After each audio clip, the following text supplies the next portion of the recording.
And we're live on my side. Welcome, welcome, welcome everyone to the chat. It's the Crypto Lark and Alex from Nuggets News. Welcome everyone.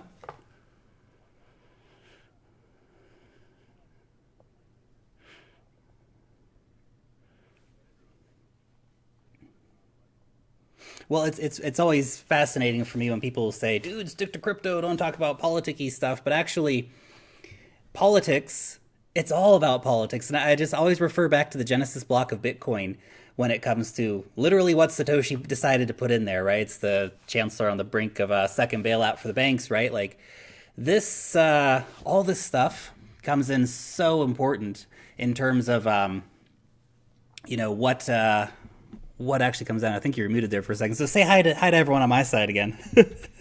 Oh, I was muted on your end, was Yeah, I? sorry, that was my fault. Oh, okay. Hi guys. We are live.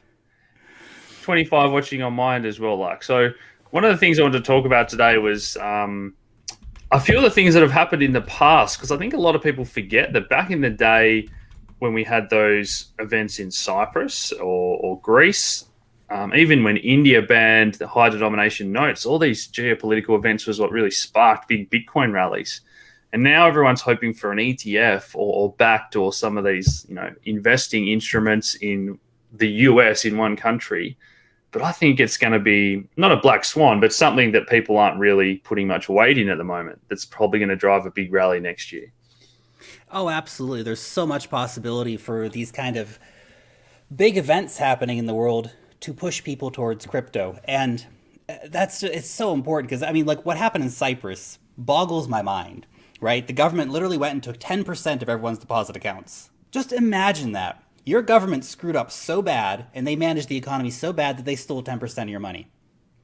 And that's on top of already printing money and lowering interest rates and trying to do everything they can to sort of, that secret theft where you don't really notice that purchasing power being eroded and slowly worn down. And then all of a sudden they go, yeah, that didn't all work. So we're going to take 10% of all your money. Yeah.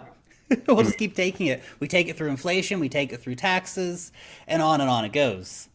It's wild. It's wild how much money the governments are taking. And this kind of comes back a little bit to where we're talking about cryptocurrencies, right? Because when you give money to your government, it just goes, just disappears into some kind of black hole. And, you know, you look at the unaccountability of how government spending actually happens. Okay, we spent, a couple $100 million on that, but what did you do?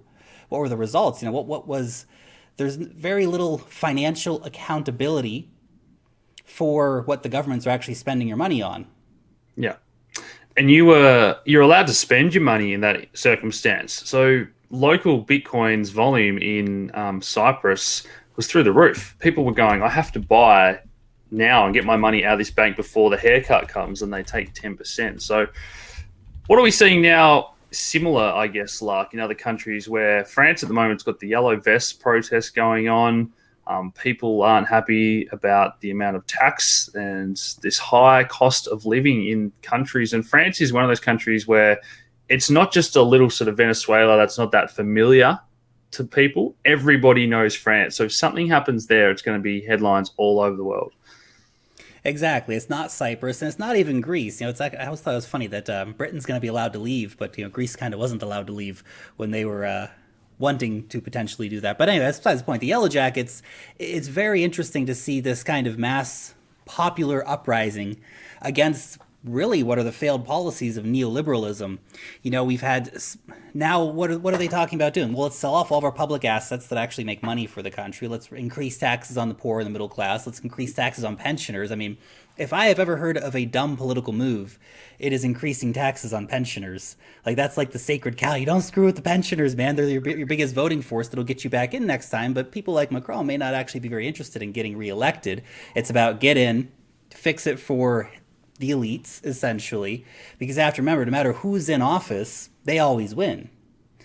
And what we see now is giant tax cuts again coming for the wealthy in France. And so, one idea that I put out, and a lot of people don't like this idea for whatever reason, because I think it's new and it's scary and all these different things. They assume everything's going to get hacked and all this stuff. But actually having governing referendums by the citizens based on the blockchain, e-voting backed up on the blockchain for security and authenticity and all that fun stuff so that people can't actually go in and manipulate the votes.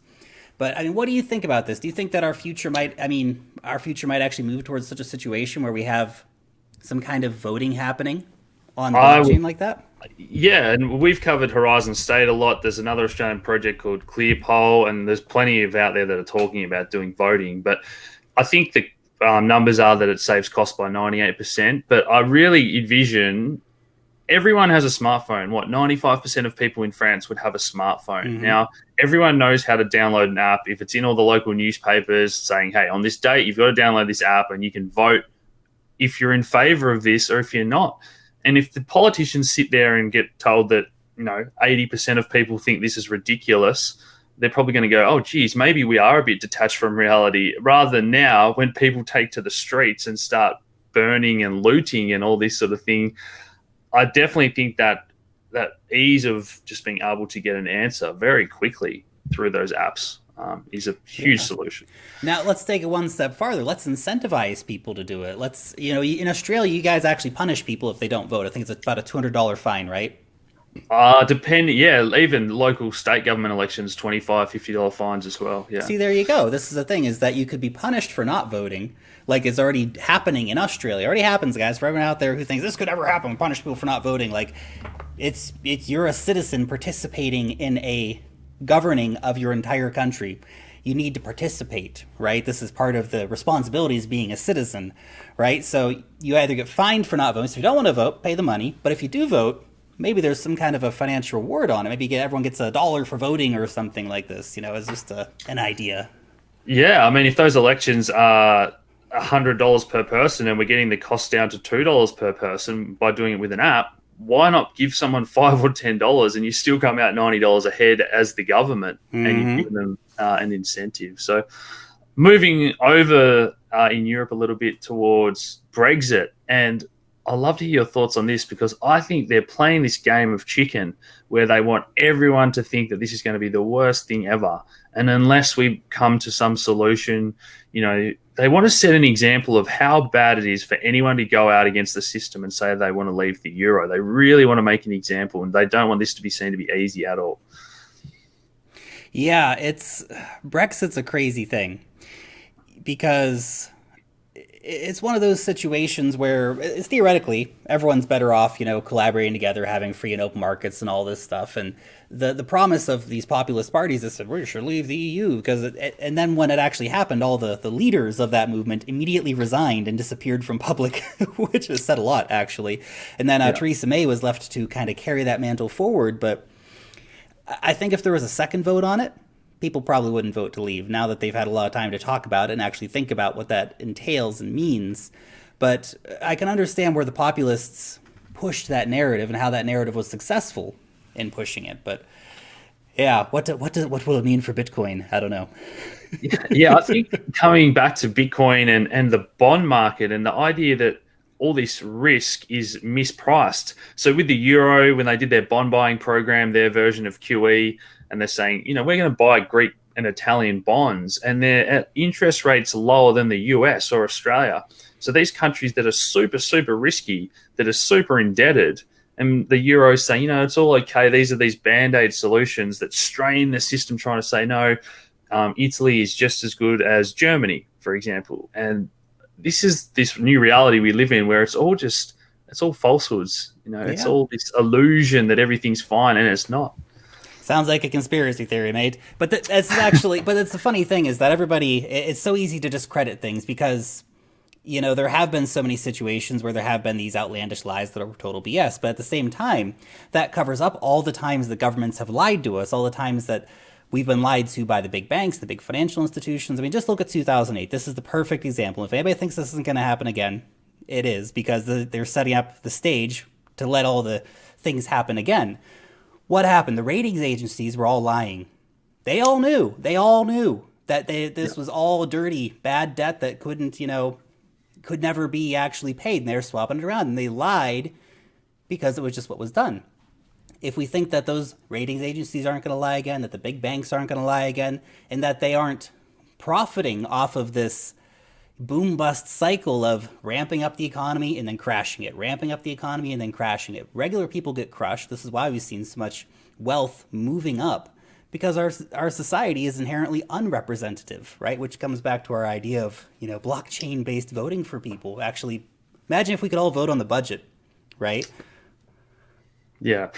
The other thing there is before the last GFC, Ben Bernanke, who was the US Federal Reserve Chairman, came out and said that everything's fine. The economy has never been chugging along better. That's just months before the biggest financial collapse in the world happened. And then we see them get out of office, and people like Alan Greenspan and Ben Bernanke are now telling people to buy gold. And then Janet Yellen came out last week and said, oh, there's gigantic holes in the system. And last year she was saying we'll never see another crisis in our lifetime. So it's kind of like, why are these people lying and creating this picture that everything's rosy? And then once they're out of office, they're saying, oh, geez, I'm telling you something bad's happening and I want to be right. But they were the cause of the problem in the first place. Well, I know this is the thing. It again gives that idea that people who are put in these positions of power actually have any power. They often don't, right? They're figureheads. They get out and repeat what they're told to repeat largely. And in terms of actually moving the direction, I mean, look at people. Yeah, it's a perfect example. They knew what was happening, and as soon as they get out of office and don't have to say that anymore, they're not beholden to say that anymore. They say, actually, you guys should be buying gold because this whole ship's sinking. But that's crazy. Yeah. They had the chance to do something, and of course they didn't do it because maybe their hands were tied. And like that might sound like crazy and conspiratorial, but like again, look at the facts. Look at what's actually happened in history, and it says a lot. And last week in Australia, we saw them come out and say, if there was a downturn, we would have to drop interest rates to zero and print money. And it's like, oh my gosh, aren't you telling us that the economy is so great and that housing is going to be fine? And here you are making plans for a recession at a time when everything should be booming. That's it. And, it's these property markets are absolutely wild. I mean, what happened in New Zealand? The government just let the property markets go insane for the longest time. And now New Zealand is one of the most unaffordable countries for regular humans to buy a house in. Because we had, from the time that I first moved to New Zealand up until only a couple months ago, foreign speculators were able to easily buy multiple houses in New Zealand. Never even had to come here once. They could buy 10, 20, 30, 40, 50 houses, speculate them. There are plenty of stories of houses being sold 3 or 4 times in one day in Auckland, right? And that kind of situation makes it so somebody who's making $50,000 a year, it's almost impossible to buy a house. Or if you can buy a house, you're going to be indebted to the bank for the next 30 years of your life and pay 2.5 or 3 times the actual value of that house. Which we're given so much power to the banks, but it's such a hard system to escape. Yeah, and I've read some stories about the amount of money that was just purely laundered through Canada, New Zealand, and Australia was one of the worst for the little amount of documents that they require for these houses to be purchased. And then, as you say, if something's getting flipped 4 times in one day, it sounds a lot to me like going to the casino and laundering your money. Yep. But hey, Bitcoin's the problem, right? It's the big money laundering tool. It's the big speculative bubble, right? Yeah. So just to tie this all together for people at home, if real estate does come down, it tends to weaken confidence in the economy, and we tend to have a downturn or a sideways period. And that's when a lot of people start to ask, well, what's going on? In Australia, we've had 27 years of uninterrupted growth. People have never seen a rainy day. And I think this is going to spark a lot of interest in Bitcoin and cryptocurrency and just how does money work again. Yeah, absolutely. It's an alternative asset class that, in spite of how many people might have heard of it, you have to realize that a lot of people who have heard the name Bitcoin, it's usually been in coordination with criminal activity, money laundering, terrorism, the herding of puppies, right? This is what it always kind of comes down to. And that's just not true. It's just not true. Every statistic that's ever come out about Bitcoin payments shows that it's an incredibly fractional amount of what's going on. Yeah. The next topic we wanted to discuss was the US-China trade wars. Ooh, good one. Donald Trump's here now, and the US has actually become, I think they're the number 1 oil producer in the world now because of all the shale and fracking and stuff that they do. And then we see that create another dynamic with OPEC and all those Middle Eastern nations. So it's really interesting to watch how this all plays out when China's trying to become the number 1 economy, or I think they have already passed that on some metrics, but very interesting to watch this play out. Yeah, I mean, the trade war thing, when it really comes down to it, it's populism kind of stuff. But I think the bigger picture of basically the U.S. not being the world's sole superpower anymore is the real question that we have to sort of grapple with here. And China will be the next number one superpower. It's going to happen in the next few years, and some people don't like that. And I think there's a lot of things that are going on in China that are really, really messed up, like the social credit system and stuff like that. Like, you have to keep it real. China's like got some really dystopian kind of stuff going on, but on the flip side, China's also like the biggest producer of renewables, like solar panels and stuff like that. They're making more than anyone else. They're deploying more than anyone else. Like, that also, it's part of the picture. Whereas the U.S. is doubling down on oil production, China's doubling down on renewables. So it's as with any country, there's no it's never black or white. It's those are the good guys, those are the bad guys. It's some kind of gray. Everyone does kind of messed up stuff, but I think the wider implications though for de-dollarization could be really, really massive. And I mentioned this in a video recently about how the Russian central bank has put out a notice to smaller banks in the country, like, just there's an eventuality, guys, that we might actually be cut off from the international financial system because of what the U.S. does. And it's really interesting because Russia hasn't really done anything additional since, a couple years ago in the Ukraine situation. So if Ukraine's still a justification, it doesn't make any sense anymore. And it's a lot of pot kettle black kind of stuff. But were that actually to happen, that could be the black swan event that essentially boosts crypto massively, because all of a sudden Russia could, this is a could, we of course have no actual indication that this is what will happen, but it could certainly move towards crypto-based solutions for international payments. Russia's already been de-dollarizing. They trade now their oil with Egypt for Egyptian pounds. They trade their oil with China for Chinese yuan, and I think with Turkey as well. So that move towards de-dollarization is slowly happening. And countries that need to do it the most are the ones who are doing it, but others will start to follow suit, because the current international financial system is inherently hypocritical and in a lot of ways kind of racist in the way that it directly operates against certain countries while ignoring other countries and bad things they do. Yeah, and gold is something else that they've been starting to settle in as well now. But it's just that fact of we're not going to keep letting the US print dollars, and we don't know how many they're printing. And if you're Russia or China and on the US, and every time I buy something off you, I'm just giving you money, you don't know that I'm not just printing that money out of thin air, which they are doing, but they don't know to what extent. Whereas if you can't turn around and print a lot of money, the US is going to go, hold on, where did you get that from? But yet everything's backed by nothing. And that's where we're seeing this whole dynamic of we don't trust each other anymore because it's all backed by nothing. Well, that's it. And that's where it comes down to this, nearing $22 trillion of U.S. debt. It just doesn't work. I mean, just imagine if it was you or I, and we went to our bank and said, hey, I know I'm $22 trillion in debt, but can I have another couple trillion next year? Like, everyone would say no. But because it's the U.S., and because it has been the institutional superpower for a few decades now, everyone kind of says, yeah, they're good for it, they'll pay it off eventually. But I feel like people in the know understand that that's not going to get paid off. There's no practical way unless you print money, but that then devalues the currency to the point where you're basically ending the U.S. anyway, right? I remember the U.S. government shutdowns, and they all, they rock up to these important meetings with their ties on, and they raise the debt ceiling. And then 2 years later, they hit it again and have these big conversations, and then they raise the debt ceiling. It's the biggest joke ever, like just continually piling on the debt and trying to act like, oh, we're going to be responsible. We're not going to hit that in the next 2 years' time. And then every time they get there, they just kick the can down the road. Yeah, well, that's right. No politicians that have been elected in a very long time have done anything in almost any major country to move the world forward, right? Everyone's kicking the can down the road. Everyone's too concerned about their next election to actually do anything, which again gives us back to that idea of we need to be empowered as citizens to make decisions about the world outside of our once every 4 or 5 year, like, okay, we get to go and vote for the red team or the blue team, but no matter who we vote for, the result's going to be exactly the same. That's a great point. I read an article the other day that says the average politician wage now is, well in the hundreds of thousands of dollars.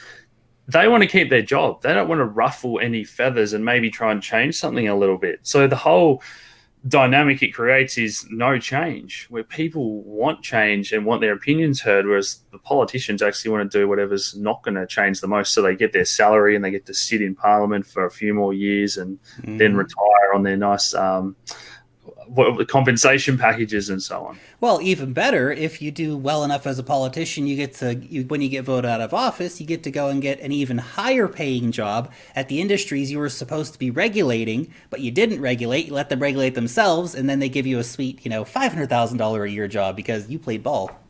Yeah, it's crazy, isn't it? Other questions I had was about OPEC and the Middle East there, and the shift that we want to see towards renewables. Australia's still exporting coal to me, which is crazy in a sun-based country like us that should be using Power Ledger or all the other great solar projects out there to become renewable. It's wild to see how far behind we are on renewables, because I take like New Zealand and Australia.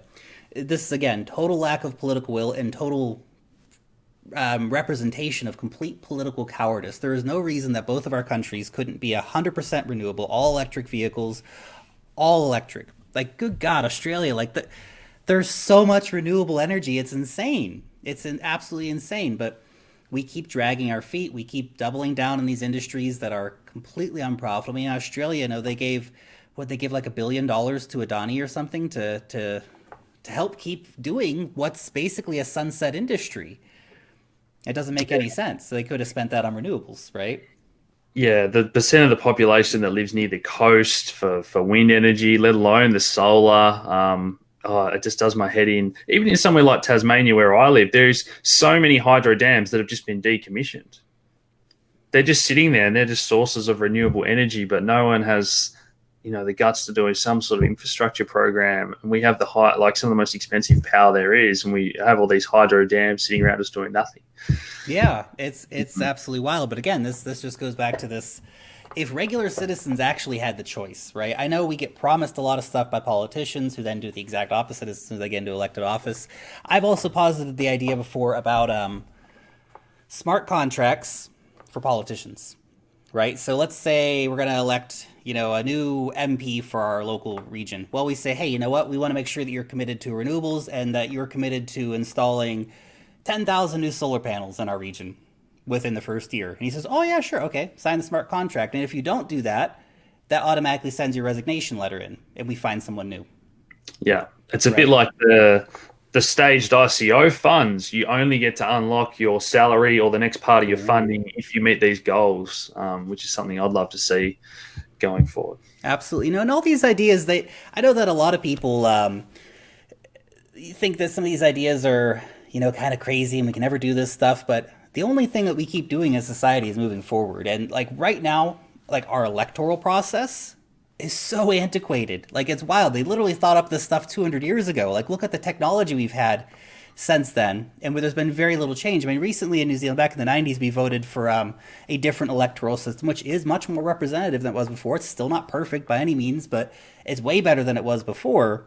We've got a much wider plurality of parties now, but I think in Australia, you guys are still doing the first past the post in every electorate, and you have to win a physical geography in order to get a seat, right? Yeah, it's honestly something that I need to look into more, because I turn a blind eye to a lot of it because nothing does get done a lot of the time, and we get a new prime minister every second year, and honestly it doesn't matter to me who's in these positions, because it's just such a butting of heads and nothing gets done. So it is that private industry that I wish had more tax breaks, and we have some of the highest rates of tax in the world. People are already, we talk to these tech startups and they say, well, we're outsourcing this to Asia, to this country, because it's 3 times as cheap. That's it. Well, I saw recently, I think it was 1 in 3 companies in Australia didn't pay any tax last year. Yeah, that's right. 722 didn't pay any tax. And I was saying in my... You try to not pay tax and see what happens, right? As a person. No, as Nuggets News, and we employ about 5 people now, and we have paid that much money in GST for our professional services that we do, as well as tax. And I just think, imagine if the startups had a bit of a tax break in the first year or two. I'd be hiring more people and trying to get more support for other startups. But instead, I'm just handing over all this money to the government. And in a bear market, we're struggling, I guess, to get by like everyone. And it just does my head in how much easier it would be to live in any other country to be a startup.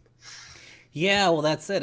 I kind of feel a similar situation here in New Zealand. It's a very it's technically easy to start a business. You can do it in like about an hour or two here in New Zealand, but once you've actually done it, well, then what, right? Unless you're a big guy, then you get all these benefits. I was reading about high net worth individuals earlier, and if you're a multi-billionaire, you probably never pay almost anything in taxes because you can just set up a shell company in Ireland and you just offshore all your profits and onshore all your losses, so you get tax breaks back from your local government. And Yeah, it's that's another interesting point. I've watched a good documentary recently about how that all started, the Canary Islands, and how many businesses are set up there, and it's more than the entire population of the whole district. And they're going to crack down on that apparently. But if they do, to any real extent, I only see that moving more money into crypto. I'm not sure if you watched the TV show Billions, where they're talking about how to transfer money in offshore accounts and avoid, prying eyes, and they're talking about using Bitcoin. It's starting to get out there. interesting. Well, this is what it comes down to, is that this stuff always goes on. There's always offshoring, there's always crime, there's always all this stuff, and cryptocurrency is another venue for that to happen in, because essentially crypto's money, right? And money will always have what money does, right? People are going to go out and pay for, drugs or prostitutes or money launder money or any of this stuff, right? Some of it's technically illegal, some of it's morally questionable, whatever, Yeah. right? But people are going to keep doing that, and that's kind of weird when you think about it. That the governments tell us what we can and cannot spend our money on, right? And this perhaps goes back to a wider question of actual freedom, right? Because if I were to take my credit card, I could not take my credit card and buy marijuana here in New Zealand, right? And so that's the government censoring my ability to buy things, as one small example. Yeah, that's something that gets talked about a lot. And with my pharmacy background, the studies show that if you legalize a lot of this stuff, it just gets rid of the black market. And those crime task forces can focus on things that have a far better return on expenditure, stopping abuse or other things, rather than, instead of cracking down on these drug cartels for these industries that should be regulated, standardized. I very much think, just like anyone can buy marijuana if they want it, anyone can buy these other drugs if they want it, but people are paying a higher price for it. And again, if they came down in price, people would spend their money on other productive things in the economy. So just another example of straining things, the system's not working. You talk to police in these industries and they tell you that it's a bit of a joke. They know that they're not really making any difference, but it's just the way it is. Just the way it is, right? And that goes across so many industries. It's just the way it is. It's just the way we've always done it. Therefore, we will continue doing it. In your opinion, is there any drug that shouldn't be at least, I guess, decriminalized or made legal? I think you can. For me, it's definitely, first off, it's plants. So if it grows in nature, a lot of the time that has more harmony with the body and how it works and the side effects profile. So I think we start there. And then obviously we don't want to make things like ice. But I think people turn to these other drugs when they crack down to some degree on these friendlier drugs. And then from China now we have fentanyl coming in because they've cracked down on, heroin. And so it just creates a darker market. And I don't think people are going to use these horrific drugs. A lot of these addicts don't want to be on these drugs, but they've had to turn to something else. Yeah, so because they're criminalized, right? They keep going deeper. Yes. So I think if you create education, standardization, just as any 18-year-old kid can go and drink vodka every day, but they don't because it's not cool or healthy. If any 18-year-old kid could do ecstasy or smoke marijuana every day, it doesn't mean they're just going to do it because it's there all of a sudden. Their friends go, it's not even illegal. It's not cool to do that every day, and you're going to feel pretty ordinary within a few days. So it's just like anything. I think common sense and education could really do such a better job. Absolutely. And instead of what we see now is, that kid, that random 18-year-old kid we're going to throw into the bus here. He, he goes out and he smokes a joint and he smokes it for a couple days, and then the cops bust him and he ends up going to jail, right? Or he gets a criminal record, and for what point? Because he was experimenting with some weed when he was a kid. Like, that doesn't make any sense, right? And if he does get addicted to like heroin or something going down the road, well, instead of throwing him in jail, maybe use all the tax money that you got from, having pharmacists being able to give heroin to people. As a, some might find that an extreme view, but it's better for them to get it from a freaking pharmacist than to get it from some back alley heroin dealer, which might be selling you God knows what. But then at least that person can get help. They come into the pharmacy again, and the pharmacist says, "Man, been in here a lot this week. You might really want to, look at some of these programs we have to help you get off this. This is not the answer to whatever you're feeling in your life." And all the evidence shows that if you give people more meaning to their lives, instead of throwing them in jail, you get them a job at the local mechanic. And you say to the mechanic, I'll pay half this person's wage if you give them a job and a meaning to their life for a year. All the evidence and study shows that gets someone out of that rabbit hole and that circle of addiction. So instead, we're throwing people in jail where they're still doing hard drugs and coming out.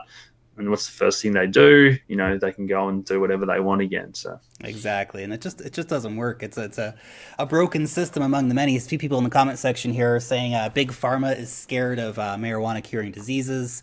Jake the Red says that his mom is taking opioids for severe chronic pain, and he suggested CBD oil, and her doctors won't even consider it as an option.